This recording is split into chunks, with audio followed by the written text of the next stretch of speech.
CSN study में आप सभी का स्वागत है। तो कैसे हैं आप लोग? आशा करते हैं कि अच्छा होंगे। तो इस वीडियो में हम लोग क्लास 12 के जो कि आप लोगों का मॉडल सेट क्वेश्चन निकला है उसका कंप्लीट सॉल्यूशन करेंगे अर्थशास्त्र विषय के। इसमें समय मिलेगा आप लोगों का 1 घंटा 30 मिनट और नंबर मिलेगा 40 नंबर। ठीक है, विषय निष्ठ यानी सब्जेक्टिव टाइप क्वेश्चन का कंप्लीट सॉल्यूशन करेंगे इस वीडियो में। ठीक है, देखिए इससे पहले हम ऑब्जेक्टिव टाइप का क्वेश्चन जो कि वस्तुनिष्ठ टाइप का था उसका कंप्लीट सॉल्यूशन करवा चुके हैं। अगर आप लोग नहीं देखे तो जाकर देख लीजिएगा। ठीक है, तो चलिए आज का वीडियो शुरू करते हैं।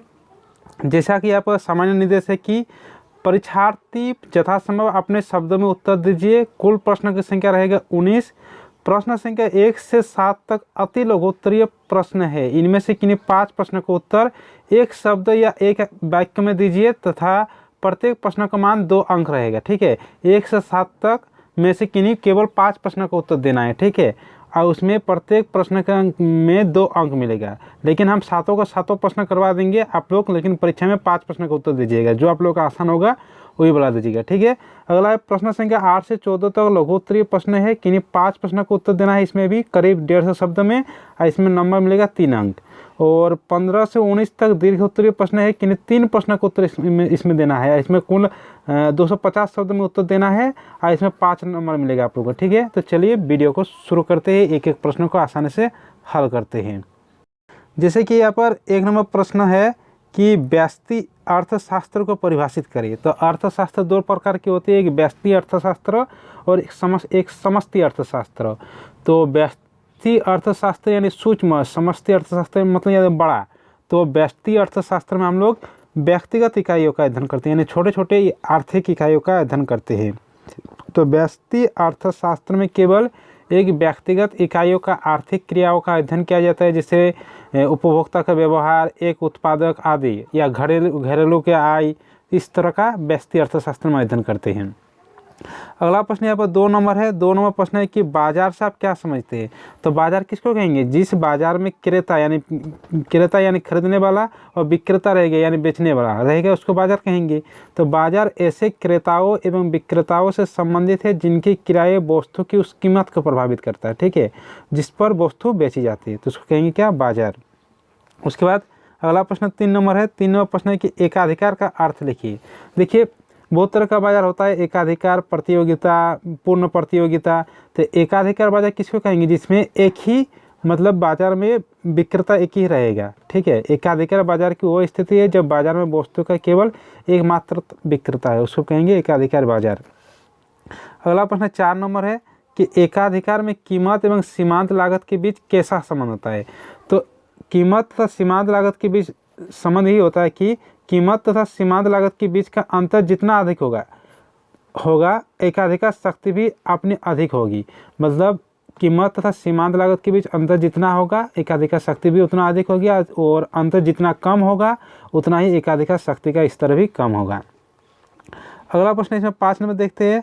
5 नंबर प्रश्न है कि आर्थिक एजेंट से आप क्या समझते हैं? उदाहरण दीजिए। तो आर्थिक एजेंट उन व्यक्ति अथवा उन संस्थाओं को से है जो आर्थिक निर्णय लेते हैं। जैसे उदाहरण के लिए वे उपभोक्ता भी हो सकते हैं जो यह निर्णय लेते हैं कि क्या और कितना उपभोग करना है, मतलब किस वस्तु का उपभोग करना है या कितना उपभोग करना है। उत्पादक भी हो सकता है कि क्या उत्पादक करे, कितनी मात्रा में उत्पादक करे, तो इसके उदाहरण कुछ भी दे सकता है आप। अगला प्रश्न यहाँ पर है 6 नंबर। 6 नंबर प्रश्न है कि सरकारी बजट से आप क्या समझते हैं? तो सरकारी बजट किसे कहते हैं? देखिए बजट क्या है? आय और व्यय का लेखा जोखा। तो सरकारी बजट यानी सरकार के आय और व्यय का लेखा जोखा। किसी सरकार के वार्षिक आय और व्यय का गठन उस सरकार का बजट कहलाता है। अगला प्रश्न 7 नंबर है। 7 नंबर प्रश्न है कि आयात प्रतिस्थापन से आप क्या तात्पर्य है? तो आयात प्रतिस्थापन औद्योगिकरण एक व्यापार और आर्थिक नीति है जो घरेलू उत्पादन के साथ विदेशी आयात को बदलने की वकालत करते हैं। देखिए आयात प्रतिस्थापन यानी जो घरेलू उत्पादन के साथ वस्तुओं का आयात करेंगे उसे विदेशी वस्तुओं के साथ करेंगे। ठीक है, उसको बोलेंगे आयात प्रतिस्थापन। अगला प्रश्न यहाँ पर है 8 नंबर जो दीर्घोत्तरीय है। इसमें आप लोगों को करीब 3 नंबर मिलेगा। 8 नंबर प्रश्न है। यहाँ पर प्रश्न है कि किसी वस्तु की मांग को प्रभावित करने वाले कारकों की व्याख्या कीजिए। तो उत्तर हो जाएगा किसी वस्तु की मांग को प्रभावित करने वाले कारक बहुत सारा है। जैसे 1 नंबर है कि आय में कमी या वृद्धि। देखिए अगर व्यक्तियों के आय में वृद्धि होगी तो उस वस्तु की मांग ज़्यादा होगी, और आय में कम होगी तो उस वस्तु की मांग कम होगी। वही है उत्तर। जब व्यक्ति के आय में वृद्धि होती है तो वस्तु की मांग में वृद्धि होती है, तथा जब व्यक्ति के आय में कम होती है तो वस्तु की मांग में कमी होती है। अगर लोगों के पास ज़्यादा पैसा होगा तो ज़्यादा वस्तु खरीदेगा, कम पैसा होगा तो कम वस्तु खरीदेगा। फिर है जलवायु या मौसम में परिवर्तन। देखिए, मौसम में परिवर्तन के कारण भी वस्तुओं की मांग में परिवर्तन होते हैं। जैसे ठंड के मौसम में रजाई गद्दा इसका मांग क्या बढ़ता है, तथा गर्मी के मौसम में रजाई गद्दा की मांग ना के बराबर होते हैं, मतलब इसका डिमांड घट जाता है। उसके बाद है 3 नंबर की पूरक वस्तु की कीमत में परिवर्तन। देखिए, पूरक वस्तु किसे कहते हैं, जिससे हो गया चीनी चाय हो गया, मतलब जो एक ही साथ होते हैं, चीनी और चाय हो गया। पेट्रोल कार को बोल सकते हैं। उसके बाद शूज मतलब जूता और मोजा को कह सकते हैं पूरक वस्तु। तो अगर चीनी की कीमत घटेगी तो चाय की मांग बढ़ेगी, क्योंकि दाम घट जाएगा इसका। स्थापन वस्तु की कीमत में परिवर्तन। स्थापन वस्तु जो एक वस्तु के बदले दूसरा वस्तु, जैसे अगर चाय की कीमत बढ़ जाएगी तो लोग चाय पीना छोड़ देंगे, तो जो वस्तु सस्ता होगा उसको खरीदना शुरू करेगा, तो कॉफ़ी की मांग बढ़ जाएगी। तो स्थापन वस्तु की कीमत में परिवर्तन भी मांग को प्रभावित करते हैं। अगला प्रश्न यहाँ पर 9 नंबर देख लेते हैं। 9 नंबर प्रश्न है कि यहाँ पर 9 नंबर प्रश्न है कि अल्पकालीन उत्पादन फलन एवं दीर्घकालीन उत्पादन फलन में अंतर स्पष्ट कीजिए। तो अल्पकालीन उत्पादन फलन एवं दीर्घकालीन उत्पादन फलन में निम्नलिखित अंतर है। अल्पकालीन उत्पादन फलन परिवर्तनशील अनुपात वाला उत्पादन होता है, जबकि दीर्घकालीन उत्पादन फलन समान अनुपात वाला उत्पादन फलन होता है। अल्पकालीन उत्पादन फलन में परिवर्तनशील अनुपात होता है और दीर्घकालीन उत्पादन फलन में समान अनुपात होता है। फिर अल्पकालीन उत्पादन फलन में साधनों का प्रयोग अनुपात बदलता है, जबकि दीर्घकालीन उत्पादन फलन की स्थिति में पैमाना परिवर्तित होता रहता है। फिर अल्पकालीन उत्पादन फलन कारकों के प्रतिफल को प्रकट करता है, जबकि दीर्घकालीन उत्पादन फलन पैमाने के प्रतिफल को प्रकट करता है। फिर है अगला प्रश्न 10 नंबर प्रश्न है कि बाजार की शक्तियों का वर्णन कीजिए। तो बाजार की शक्तियाँ निम्नलिखित है। जैसे एक क्षेत्र, देखिए बाजार जितना भी क्रेता और विक्रेता एक जगह पर फैले रहता है, पूरा एक क्षेत्र के रूप में देखा जाता है। तो बाजार किसी स्थान विशेष से नहीं होता है, बल्कि उच्च समस्त क्षेत्र से होता है, जिसमें क्रेता और विक्रेता फैले हुए होते हैं और आपस में स्वतंत्र प्रतिस्पर्धा करते हैं।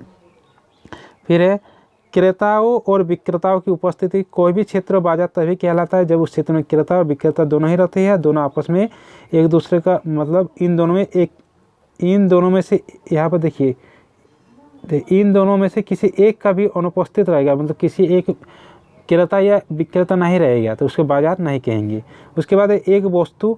अर्थशास्त्र में प्रत्येक वस्तु के लिए एक अलग बाजार होता है, जैसे गेहूँ के लिए अलग बाजार होता है, चीनी के लिए अलग बाजार होता है, और भी बहुत सारा उदाहरण होना चाहिए। फिर है वस्तु का एक मूल्य। बाजार में क्रेता और विक्रेता में प्रतिस्पर्धी पाए जाने के कारण समस्त क्षेत्र में वस्तु का एक ही मूल्य होता है। फिर अगला प्रश्न देखेंगे 11 नंबर, राष्ट्रीय आय की गणना की उत्पाद विधि की वर्णन कीजिए। तो उत्पाद विधि के द्वारा राष्ट्रीय आय कैसे निकालेंगे।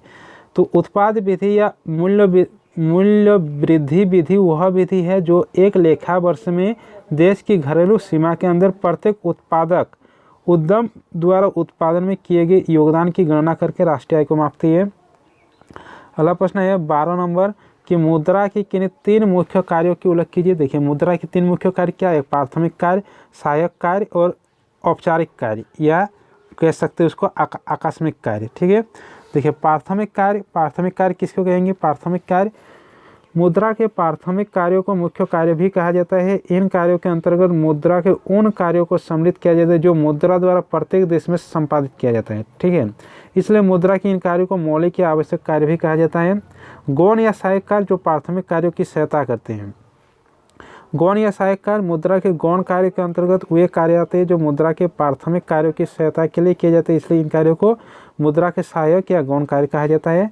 आकस्मिक कार्य मतलब आपातकाल की स्थिति में। आकस्मिक कार्य प्राथमिक तथा सहायक कार्य के अतिरिक्त मुद्रा के कुछ आकस्मिक कार्य भी है, जैसे साख का आधार, सामाजिक आय के वितरण का आधार, पूंजी की तरलता आदि। अगला प्रश्न है इसमें 13 नंबर, समग्र मांग के घटकों को लिखिए। तो समग्र मांग के घटक निम्नलिखित है। क्या क्या है समग्र मांग। देखिए समग्र मांग जैसे एक फलन होता है, ठीक है, डिमांड का एक फलन होता है इस तरह का, PX, PY, उसके बाद बहुत सारा जैसे वस्तुओं के लिए मांग, वस्तु की कीमत, मतलब ये इधर का प्रभावित करने वाला कारक को। तो क्या क्या है प्रभावित करने वाला कारक? वस्तु के लिए मांग, वस्तु की कीमत, संबंधित वस्तुओं की कीमत, जैसे बोले थे चाय और कॉफ़ी। वस्तु के लिए बाजार में सभी उपभोक्ताओं की आय, उपभोक्ताओं की रुचियाँ, उपभोक्ताओं की संभावनाएं या आशाएं, आय का वितरण। ये आज नहीं है, ये आय है, आय का वितरण। ठीक है, तो ये होगा 13 नंबर प्रश्न। अब अगला प्रश्न देखते हैं। देखिए अगला प्रश्न है 14 नंबर प्रश्न। प्रश्न है कि यदि MPC का मान 0.75 है तो गुणक का मान ज्ञात कीजिए। ठीक है, इसको हम बना देते हैं ये पर, मतलब गुणक का मान निकालने बोला गया है और MPC का मान दिया गया है। तो एक फॉर्मूला हम लोग जानते हैं क्या होता है, MPC प्लस MPS बराबर 1 होता है। तो MPC यहाँ पर कितना है, MPC यहाँ पर है 0.75, तो 0.75 प्लस MPS बराबर 1, तो MPS बराबर हो जाएगा 1 माइनस 0.75। तो 1 में से 0.75 जाएगा तो कितना हो जाएगा 0.25। ठीक है, 0.25 निकल गया MPS। अब गुणक निकालेंगे, तो गुणक को दर्शाते हैं K से, तो गुणक बराबर होता है 1/MPS, 1/MPS। ठीक है, 1/MPS, तो यहाँ पर जगह नहीं हम, अच्छा MPS 1/MPS, तो 1/MPS, MPS कितना है 0.25, तो पॉइंट हटाएंगे ऊपर में 1 डबल 0 जाएगा, 25 4 100 यानी 4, यानी गुणक का मान निकल जाएगा 4। ठीक है, तो इसका गुणक का मान निकल जाएगा 4। फिर अगला सेक्शन C है, तो सेक्शन C वाला हम अगला वीडियो बनाएंगे क्योंकि वीडियो थोड़ा लंबा बन जा रहा है। ठीक है, तो इसके बाद ही अपलोड कर देंगे। तब तक इस वीडियो को सभी दोस्तों के साथ वीडियो को शेयर कर दीजिए, वीडियो को लाइक कर दीजिए, और अगर इस चैनल में नए हैं तो चैनल को सब्सक्राइब कर दीजिए और साथ में बेल आइकन को दबा दीजिए। चलिए मिलते हैं अगले वीडियो के साथ।